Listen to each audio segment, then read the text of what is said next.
Today in Los Angeles, a tragic earthquake in Venezuela exposes overlooked warnings.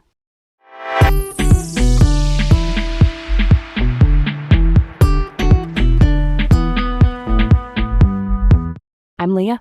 And I'm Garrett. Welcome to Laid Back Local, the news of the day, with Leah and Garrett in Los Angeles. First up, engineers' warnings ignored as earthquakes devastate Venezuela. Two massive quakes struck on June 24th, the strongest the country has seen in more than 125 years. Venezuelan engineers had been ringing alarm bells for years about tall buildings on soft soil that behaves kind of like jelly during shaking and can magnify the motion.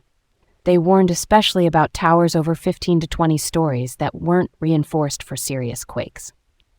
Venezuela sits on the boundary of the Caribbean and South American tectonic plates.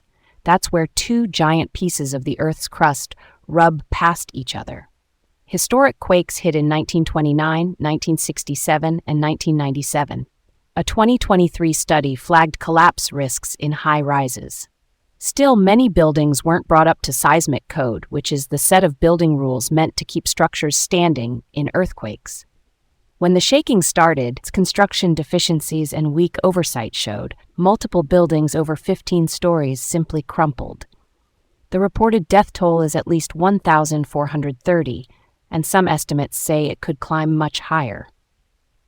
It's unreal that the warnings were on paper for years and not acted on. You've got engineers saying, hey, the ground here will amplify shaking, and we still end up with tall buildings without proper reinforcement. That profit over safety mindset is a brutal lesson. The numbers alone are staggering. Why didn't stricter enforcement kick in sooner? From what engineers and watchdogs have said, enforcement of standards eroded over time. Weaker institutional control, outdated rules that weren't updated, and projects pushed through with cost-cutting.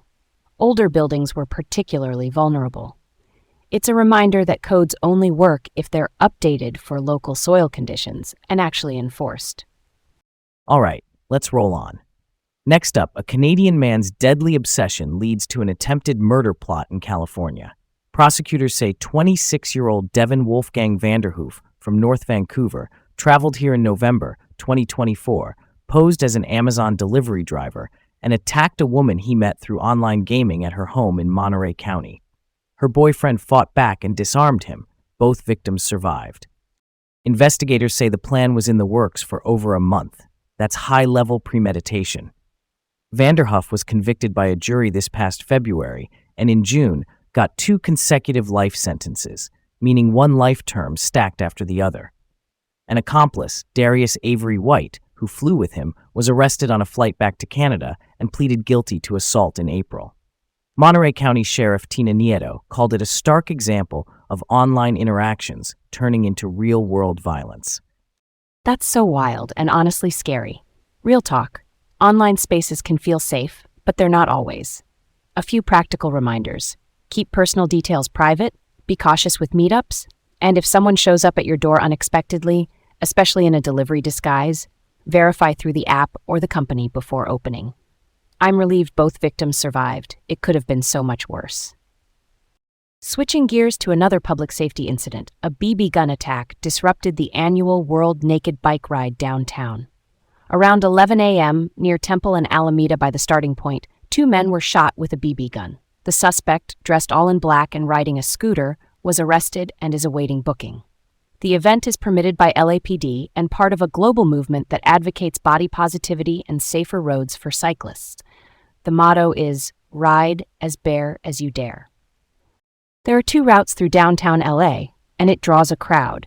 Because it's public and very visible, tensions can flare with people who don't approve. Thankfully, in this case, officers moved quickly and took someone into custody. Yeah, that checks out.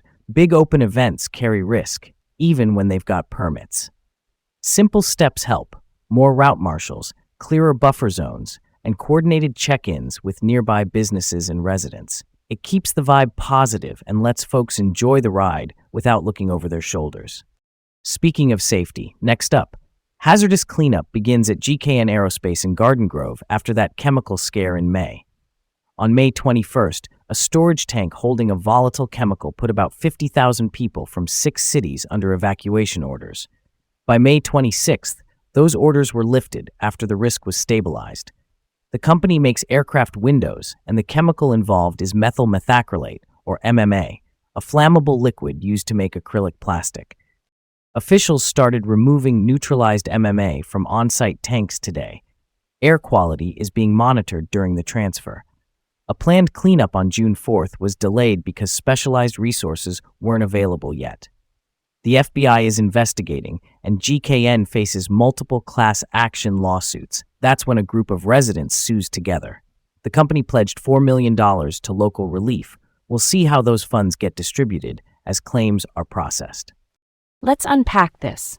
Industrial safety hits close to home. These facilities sit near neighborhoods, schools, and small businesses.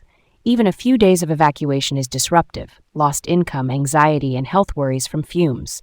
Why the long pause between the initial incident and the removal starting today? They needed the right hazmat teams and equipment. Not gonna lie, neutralizing and moving a big tank of MMA safely is a whole operation.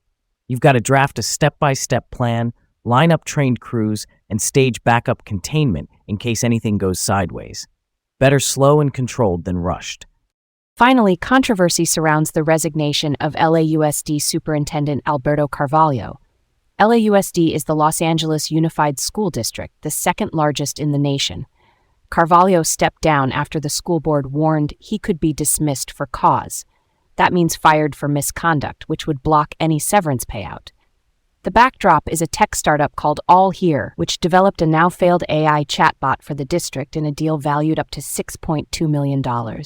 The company is under FBI investigation. Agents raided Carvalho's home and office in late February 2024. Allegations include undisclosed financial benefits, like travel costs tied to All Here back in August 2023. Carvalho's resignation letter focused on his accomplishments and avoiding distractions for schools, but the board's confidential letter laid out why they were ready to move toward dismissal. The investigation is ongoing, and all parties are entitled to due process. Ethical leadership in education really matters. When trust slips, it ripples through classrooms, families, and budgets. Kids and teachers need stability. Getting clarity on contracts and conflicts of interest is key, so the district can refocus on learning, not legal drama. That's all for today on Laid Back Local, the news of the day, with Leah and Garrett in Los Angeles. Stay informed and join us again tomorrow for more updates.